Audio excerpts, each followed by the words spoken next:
¿Qué tal, amigos? Espero que vaya todo muy bien. Como ya anticipé en la cuenta de Instagram, aquí tenéis el Ferrari 250 TR de Ninco, un clásico muy bonito, al cual le vamos a hacer las preparaciones que hacemos siempre a nuestros coches de serie. Si quieres saber el resultado, quédate conmigo. Soy Jesús y esto es Back to the Scalextric.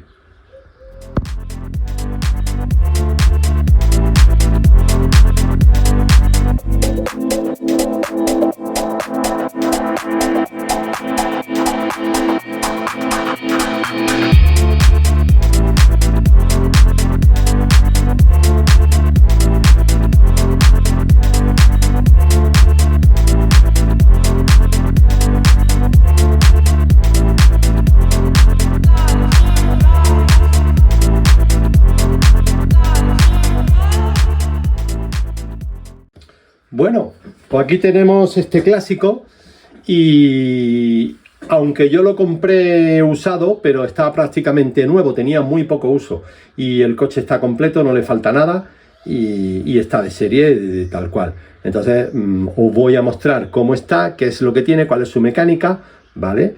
Y evidentemente lo echaremos a la pista, lo probaremos y luego pasaremos a su preparación para ver hasta qué punto podemos mejorar todo el material de serie que trae.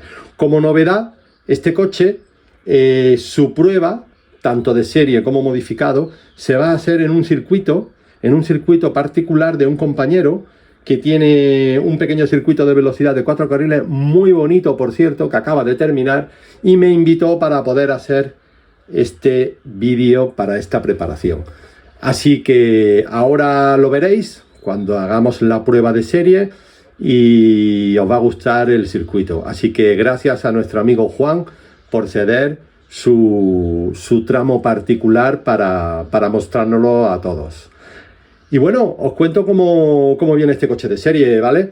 Este coche pues es muy peculiar porque tiene una carrocería, ¿vale? Como podéis ver, que al desmontarla, pues parte de ella diríamos que el chasis es muy voluminoso, muy aparatoso. O sea, aparte de la carrocería es muy liviana, se queda sin partes, o sea, se queda ahí como si le faltaran trozos que se quedan incorporados al chasis porque el chasis viene de una pieza, ¿vale? Lleva un motor Ninco NC1 que, bueno, este está usado porque ya os dije que lo había comprado usado, pero prácticamente, vamos, está todo de serie y todo muy nuevo, ¿no? Con su antiparasitario que trae su resistencia, viene con bancada intercambiable, pero yo no voy a cambiar la bancada ni voy a cambiar el motor, voy a mantener este motor, ¿vale? Para las pruebas. Y luego para modificarlo también voy a seguir manteniendo este motor, ¿vale? Pero tiene el NC1, motor pequeñito, motor de caja corta, con su bancada que se puede desmontar, piñón de 9, corona de 27, casquillos de latón atrás, llantas muy estrechas, para neumáticos muy estrechitos y de mucho perfil, que es lo que llevan los clásicos. Cuesta trabajo encontrarlos, pero ya tengo localizado alguien que los vende y creo recordar que Mitos también los tenía, ¿vale? De un poquito más calidad. No van mal, de un poquito de más calidad, perdón. No van mal estos neumáticos, tienen un agarre aceptable, los de serie, ya que el coche pesa poco, entonces pues se defiende bien. Delante, como podéis observar, pues lleva un eje que bueno, que tiene su movimiento limitado por el propio chasis, ¿vale? Pero no lleva cojinetes y bueno, ahí trabajaremos algo, luego más adelante ya veremos qué podemos hacer. Y la verdad es que tiene poco margen para poder hacerle cosas, pero bueno, voy a investigar, voy a ver cómo podemos mejorarlo y a ver qué le podemos sacar. Por debajo el chasis lleva todos los escapes, ¿vale? Decorando, ¿vale? Y queda muy bonito. Lleva su guía Ninco con muelle, una guía estándar y funciona bien, sus cables de serie, en fin. Poca cosa tiene el coche. Bueno, ya os he mostrado cómo está de serie, no tiene nada del otro mundo y nada, os voy a enseñar cómo va en el tramo de nuestro amigo Juan, ¿vale? Y los tiempos que marca. Por supuesto que la prueba la haremos en uno de los carriles y luego volveremos a hacer la prueba en el mismo carril para ver hasta qué punto mejora el coche, ¿vale? Así que os dejo con el tramo y nos vemos dentro de un momento.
Bueno, pues ya tenemos el clásico de Ninco, el Ferrari, preparado.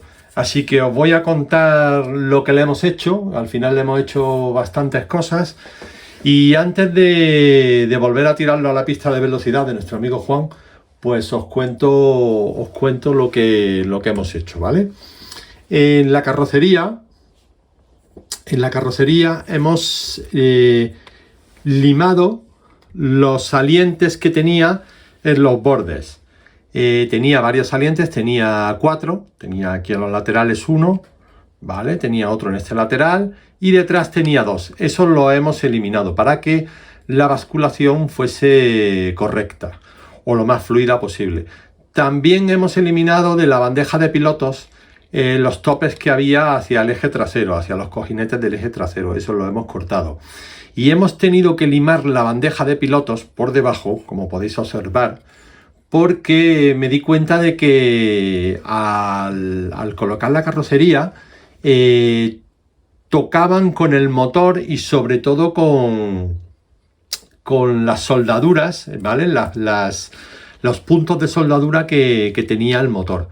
Y eso también lo tuve que limar un poco. Entonces en la carrocería solo hemos hecho eso para que no interfiriera en la basculación y no hubiese roces ni nada por el estilo, ¿vale?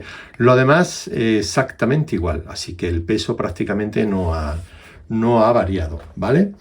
En la mecánica sí hemos hecho algún cambio un poquito más serio, ¿vale? Los neumáticos hemos dejado los neumáticos de serie.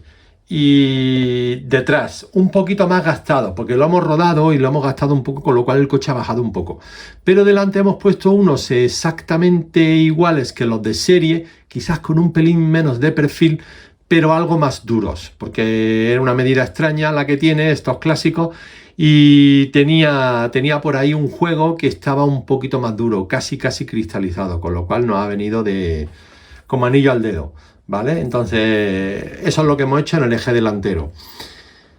Le hemos puesto un tope superior e inferior al eje delantero. Os cuento lo que le hemos hecho. A ver que enfoque bien y lo podéis ver con claridad. En la parte superior hemos puesto cianocrilato con un poquito de bicarbonato para que el eje no subiera más de lo deseado. Entonces le hemos bloqueado para que no suba más de lo que debería de subir. Y por debajo hemos puesto, como hacemos en algunos chasis, tornillería métrica, ¿vale? M2 de 6 milímetros de largo, de longitud 6 milímetros a ambos lados, a uno y a los dos, para estabilizar el eje. Entonces tenemos un eje que le hemos dado un poquito de movimiento, como podéis observar, pero esto hace que cuando el coche entre en la curva tengamos un apoyo y no vuelque, ¿vale? No levante pata. Así que hemos regulado el eje al gusto, en este caso a lo que yo necesitaba, y de esa forma tenemos más estabilidad en el paso por curva. Sigue estando suelto, como podéis observar, gira perfectamente. Y entonces lo que hemos hecho ha sido, como he comentado, el cianoacrilato con bicarbonato por la parte superior y tornillería métrica por la parte inferior, ¿vale? A la guía tiene le hemos quitado el muelle, ¿vale? La guía le hemos quitado el muelle que traía para que entrara un poquito más, y hemos lijado del chasis la parte que queda posterior a la guía, toda la base que hay posterior a la guía, todo esto que estoy señalando por aquí, ¿vale? A ver si se ve perfectamente. Toda esta zona de aquí, donde están las letritas en el chasis, pues todo eso lo hemos limado un poquito. ¿Para qué? Para que la guía, cuando el coche esté en la pista, entre más todavía, entre ese milímetro y medio que faltaba para que estuviese fina, pues ya lo tenemos, ¿vale? Entonces hemos quitado el muelle y hemos limado un poquito el chasis por debajo. Transmisión, hemos puesto un piñón de 10. Un piñón de 10 para tener mayor velocidad punta. Este motor no es un motor muy alegre, la verdad, y estira lentamente, en fin, al final estira un poquito. Pero nosotros lo hemos mantenido porque la idea era mantenerlo de serie, lo máximo posible, todos los materiales, y entonces hemos cambiado el piñón para adaptarlo a un poquito más de velocidad. Entonces hemos puesto un piñón de 10 y ya tenemos relación de 10-27. Hemos tenido que pegar el motor y lo hemos pegado por la parte de atrás porque el motor giraba, ¿vale? Entonces hemos pegado estos dos puntos, ¿vale? Donde se ancla el motor, que normalmente en todos los chasis o los chasis ya más punteros llevan su tornillo para fijar el motor, y aquí lo hemos pegado porque no tenía agujero para fijarlo, ¿vale? Bien. Esta parte de aquí es la que hemos limado y la que hemos soldado. Por supuesto, hemos quitado la resistencia, el antiparasitario que tenía, y la hemos soldado y limado un poquito para que no entorpeciera con la bandeja de pilotos, como he dicho al principio, ¿vale? Y bueno, pues realmente hemos hecho todos estos cambios y no les hemos hecho nada más. O sea que esto ha sido todo lo que estoy intentando recordar, pero ya no hay nada más. Estoy mirando y todo está en su sitio. Y esto es lo único que le hemos hecho al Ferrari. Así que hemos ganado en aplomo delantero al quitarle el muelle, ¿vale? Al bajar el neumático un poquito, al subir el eje y estabilizarlo, y limar la base del chasis en la guía. Hemos subido un poquito, hemos bajado el morro y hemos subido ese eje un poquito, con lo cual tenemos mayor aplomo, y todo lo demás, pues como ya estáis viendo, o sea que neumáticos traseros un poquito más gastados. Y nada, y lo vamos a tirar al tramo, lo vamos a tirar a la pista de velocidad de Juan, y vamos a ver hasta qué punto es capaz de bajar los tiempos que había hecho, porque si habéis visto los tiempos, la vuelta media tenemos que sacarla nosotros, porque el DS que tiene Juan instalado no te saca vuelta media, te saca la vuelta rápida, y como ya sabéis, te saca las 3 mejores vueltas.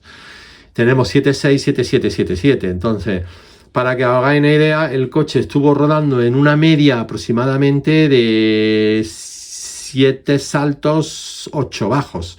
O sea, 7.9, 7.8, ¿vale? Es lo que estuvo rodando de velocidad media. Así que vamos a ver qué tiempos hace ahora rodando en un número de vueltas determinado. Haremos por lo menos 25 vueltas, tandas de 25 vueltas, y a ver qué conseguimos de velocidad media. Así que os dejo en el tramo con él y espero que lo disfrutéis. Ya veréis al final las diferencias de tiempo.